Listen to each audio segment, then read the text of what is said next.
पर्यटन के लिहाज से समर सीजन के लिए हिमाचल प्रदेश की राजधानी तैयार है। पर्यटन कारोबार से जुड़े लोग उम्मीद में हैं कि पर्यटकों की आमद हिमाचल में बढ़े ताकि पर्यटन कारोबार को नए पंख मिल सके। ऐसे में प्रशासन के सामने सबसे बड़ी चुनौती ट्रैफिक मैनेजमेंट की होती है। पर्यटकों की आमद बढ़ने से ट्रैफिक पर भी इसका प्रभाव पड़ेगा। ऐसे में शिमला के स्थानीय लोगों को भी बढ़ती गाड़ियों के कारण जाम से दो चार होना पड़ता है। लिहाजा शिमला में जाम से निजात के लिए शिमला पुलिस की तैयारियों को लेकर शिमला पुलिस अधीक्षक संजीव गांधी ने कहा कि शिमला में जाम के लिए यहाँ की भौगोलिक स्थिति बड़ा फैक्टर है। संजीव कुमार गांधी ने बताया कि शिमला प्रदेश की राजधानी है, जिस कारण यहाँ प्रदेश के मुख्य कार्यालय, बड़े अस्पताल, स्कूल, कॉलेज और विश्वविद्यालय है। इस कारण ट्रैफिक का फ्लो बहुत अधिक रहता है और जाम की स्थिति पैदा होती है। हमारा विभाग ट्रैफिक कंट्रोल के लिए बहुत ही सक्रियता से कार्य कर रहा है। एसपी शिमला ने कहा कि कुछ ऐसे इंडिपेंडेंट फैक्टर्स हैं जो पुलिस के नियंत्रण से बाहर है, जिसमें वाहनों की संख्या का बहुत अधिक होना एक मुख्य कारण है। इसके अलावा वाहनों की संख्या के अनुसार शिमला में स्पेस नहीं है। शिमला करीब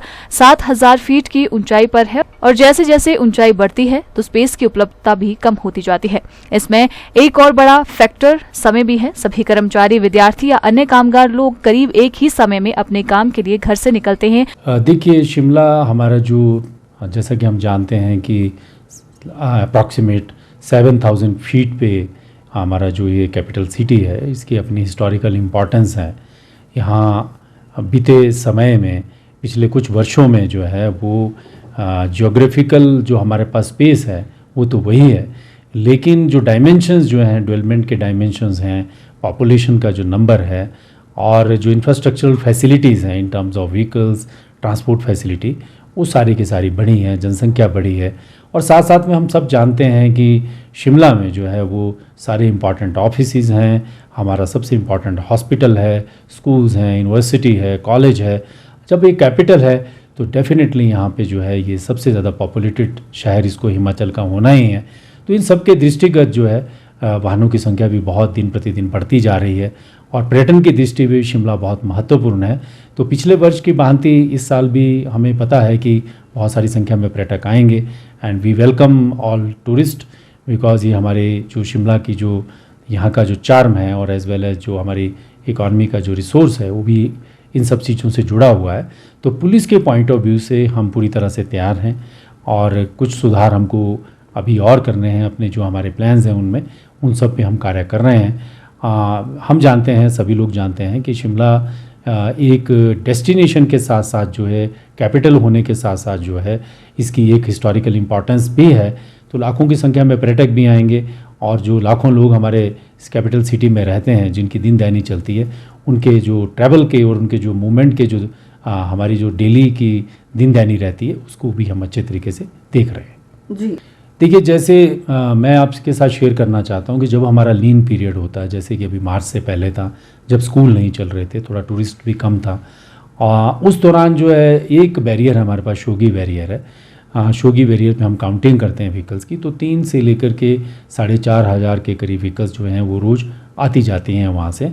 जब हमारा लीन पीरियड रहता है। अब आप देखिए कि जैसे ही स्कूल खुल गए हैं, टूरिस्ट आना शुरू हो गया है, अप्रैल महीना आ गया है, गर्मी शुरू हो गई है, तो इस दौरान जो है गाड़ियों की संख्या प्रतिदिन शोगी बैरियर से ही, सिर्फ एक जगह से ही, एक डायरेक्शन से ही 15,000 से लेकर के 25 से 30,000 तक गाड़ियाँ जो हैं, मई जून के महीने में ये नंबर तक, इतना नंबर जो है वो रोज़ पहुंच जाता है। 30,000 तक का नंबर भी, जब हाईएस्ट फुटफॉल शिमला में होता है टूरिस्ट का, तो इतना नंबर जो है वो एक डायरेक्शन से हो जाता है। तो इसी तरह से हमारे पास 2-3 डायरेक्शंस और हैं जहाँ से गाड़ियों का आवागमन होता है। घनाटी की साइड से जो हमारा बिलासपुर डिस्ट्रिक्ट है, जहाँ से मनाली से टूरिस्ट आता है, और जो हमारा ठियोग वाली साइड है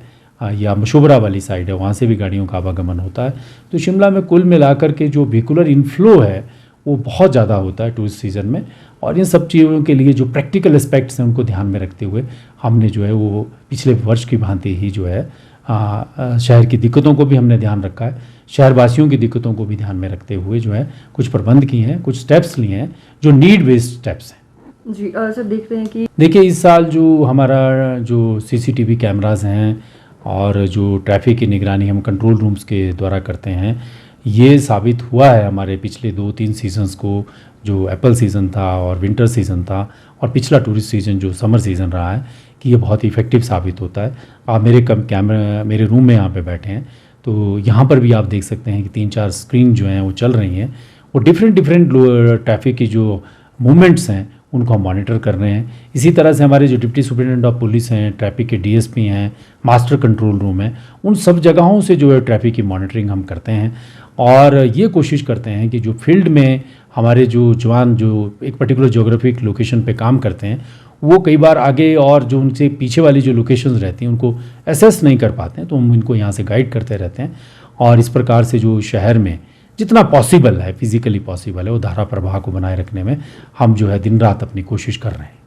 डेफिनेटली जो है सुबह जो है देखिए 9 बजे से जो है हमारा जो टाइम है 8:30 बजे से 7:30 बजे से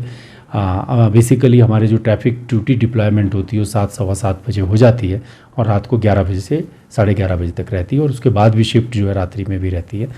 तो इसमें जो हमारे विशेष प्रबंध हैं उन विशेष प्रबंधों में ये है कि हम जो नंबर ऑफ व्हीकल्स है जो एकदम से सडनली अपीयर हो जाता है और एक लिमिटेड पीरियड में ही हमको उनको रेगुलेट करना होता है, तो उस नंबर को हम किस प्रकार से रेगुलेट करें vis-a-vis हम अपनी बॉटलनेक्स को जो है हम सामने रखते हुए किस प्रकार से उसको रेगुलेट करें, और वही हमारा प्रयत्न है। इसी को लेकर के जो है हमने एक 1 मिनट ट्रैफिक प्लान भी लाया जो 1 मिनट की रोटेशन पे काम करता है।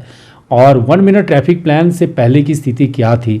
किस प्रकार से आवर्स एंड आवर्स जो हैं हमें 2, 3, 4, 5, 10 किलोमीटर में पहुंचने में लग जाते थे और उसके बाद की परिस्थिति से कितना चेंजेस आए हैं, किस प्रकार से हमने फ्री फ्लो को अचीव किया, अटेन किया, वी ऑल नो दैट, क्योंकि इस शहर में मैं भी रहता रहा हूँ और आप सब लोग भी समय समय पर मेरे साथ बात करते रहते हैं और आप लोग भी मेरी बात से सहमत होंगे कि अब जो है वो डिलेज़ जो रोड्स पे जो है आवर्स एंड आवर्स के डिलेज़ होते थे उनमें काफ़ी कमी आई है। मैं ये नहीं कह रहा हूँ कि कोई ट्रैफिक की कंजेशन समाप्त हो गई है, लेकिन एक लार्ज एक्सटेंट तक हमने शिमला को जो है वो डीकंजेस्ट करने में कामयाबी प्राप्त की है।